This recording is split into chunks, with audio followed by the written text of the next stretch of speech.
Hi, 7th graders. This is an overview of your paper, The Good Fight, that has to do with conflict. So let's go over what that is, and then we'll go over kind of what your paper is.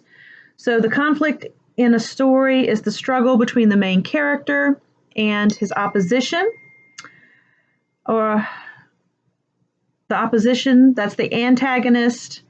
The main character is the protagonist. And as you will see, the antagonist can be person, society, nature, yourself. Conflict spurs the action in a story and provides focus and meaning. Without conflict, your story is doomed. You're like, what do you mean? It's boring. It's going to put me to sleep. It's going to put everybody to sleep. No one wants to read about the mailman making his usual rounds on a mild day in June. But if you put a rabid dog in the picture lying in wait or staggering around, well, that's a little bit more interesting. See, conflict helps your story. The most common type of conflict is person versus person. For example, in the story David and Goliath, David is the protagonist, Goliath is the antagonist. This type of conflict is easy to identify, but it often is not the primary conflict in the story. It often kind of hides one of the other types of conflict. For example, another common conflict is called person versus society, in which the protagonist struggles against some construct of society, such as social mores, the law, education. Jesus faced this frequently in the Gospels as he dealt with the Pharisees and other religious leaders. They taught the law one way, and he wanted them to see how foolish their understanding of it was. He tried to teach them the ways of God. He was not in conflict with Phil the Pharisee or Sam the Sadducee. He was struggling against his culture's understanding of the law and proper behavior. So we have, let me kind of remember this, the King's Fifth. Okay, so in the King's Fifth, we have our antagonist, Mendoza, right? Remember Mendoza? And he wants the gold all to himself. And Esteban, the map maker, he's the protagonist. So this would be person versus person, Esteban versus Mendoza. But if you look deeper into the story, it becomes about Esteban versus himself and what's morally right and wrong. Or Esteban versus his whole crew, who are definitely depraved. So that is an example of person versus person or person versus society. In Search of Honor, remember Jacques? Jacques, he was definitely person versus society in that, it was the beginning of the French Revolution and the Parisians, and they were kind of getting ready to take over the city, and Jacques had to decide, who he was with, what he was going to do. Was he going to do the right thing or the wrong thing? So that would be that conflict would be person versus society.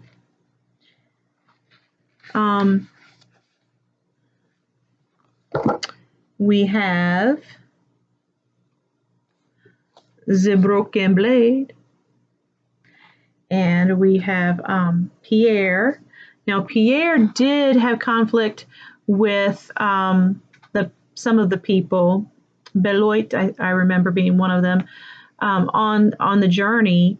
But a lot of the conflict in this book, if you think of Lalande, had to do with nature, person versus nature, because it was a very grueling task and dangerous journey on the river. And also, Pierre faced himself. So let's talk a little bit about that. So the protagonist might struggle with himself in person versus self conflict. As Christians, we understand this conflict. We want to do what is right. We want to follow God faithfully, but we're constantly rebelling against what we know is right. So Paul says, when I want to do good, evil's right there with me. For in my inner being, I delight in God's law, but I see another law at work in the members of my body, waging war against the law of my mind and making me a prisoner of the law of sin at work within my members. Yeah, sometimes you know what is right. Right now, you know it's right to do your schoolwork at home. You know it's right. But you talk yourself out of it. You say you'll do it later. You pull the covers over your head and let me sleep just a little bit longer. You know what I'm talking about? Okay, that is person versus self. So we got a lot of that going on right now. Sometimes nature fights the protagonist in person versus nature. A little bit of that in Nori Ryan's song. The potato famine would definitely be nature. The ruination of the crops, that blight that attacked all the potatoes. It's also person versus society because they are kind of against the landlords. So this is a good example of both of those. I Am David. Now, you guys have watched the movie, most of you, I think. I think we still need to get Haley the movie, but I think everybody else has seen it. So David, he is definitely against society because he's against the communist regime who had him in concentration camp and a work camp. But he also is having to have conflict against nature because he's trying to survive out in the wilderness and not knowing anything, having no experiences. So sometimes nature fights the protagonist. For example, the disciples experienced this conflict in nature as they sailed on the Sea of Galilee when the storm came up that threatened to swamp their boats. One final type of conflict is person versus God, or fate, sometimes we call that. This could be as blatantly obvious as Jacob wrestling with an angel in the Old Testament, or Job angrily demanding from God an explanation for all his suffering. Less obvious examples include a protagonist fighting against cancer or trying to deal with the death of a parent or a spouse. So this week your assignment is to write a two-page paper, two-page paper that, where was I? Two-page paper that analyzes the main conflict in a book that you've recently read. And then you have to support your views with specific examples from the book. So for some of you who haven't read most of the books, it's going to be really difficult. Shucks. But you are basically analyzing whether or not the author of the book did a good job with conflict. So as you review the book, track the conflicts in a chart. And I think we have a chart. Yes. Here's an example down here. You've got this in your activity sheets. So you can chart that one. Who struggles against whom? How would you classify each conflict? Are there any conflicts that mask deeper, more important conflicts? Which one is the most important? So decide which conflict is primary and focus your analysis on that one. How is the primary conflict connected to the other minor conflicts? How does it connect with the theme of the book? How is the conflict resolved? And Betsy and the Emperor, right? At first you think the conflict is person versus person because it's Betsy against Napoleon, but it ends up they become best friends, and then it's kind of Betsy and Napoleon against society, against the world, because she's trying to save his life from him being imprisoned forever. And so there are lots of little conflicts in this, and she's kind of trying to figure out who she is as she grows up as well. The Iron Peacock, another one that we read where Joanna, there's conflict with society between what she believes and what the Puritans that she's living around believe, what the Indians believe. So she's also has some conflict within herself about whether or not she's going to stay where she is or if she's going to go back to Europe. So all the books that we have read have conflict. Sunlight would not pick them if they didn't have conflict and if they weren't good books to read. So you're going to, after you make your list of conflicts, you're going to look over the list.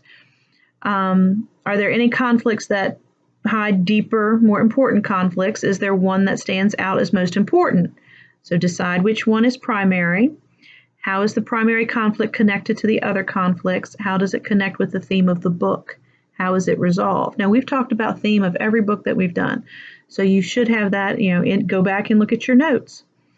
You might want to plan your analysis by making an outline. Yay, we've got an outline. So let's look at the outline. Starts here, and it goes up here. So we have your introduction, and then the summary of the main conflict. You're going to tell us what the conflict is. You're going to give us 2 examples at least of that conflict, okay? The importance, why is this the most important conflict in the book? How it relates to other conflicts in the book.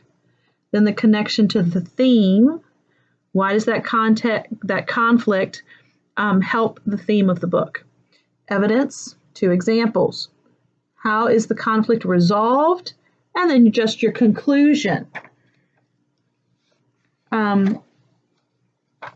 Now, what am I looking for? Here's my rubric. Can you see that? Right there? So what am I looking for? I'm looking for a thorough description of the conflict types in your story. I am looking for evidence that supports the conflict. Are you using language effectively? Do you have correct grammar, spelling, capitalization, punctuation, and a variety of sentence structure? So that is what your assignment is.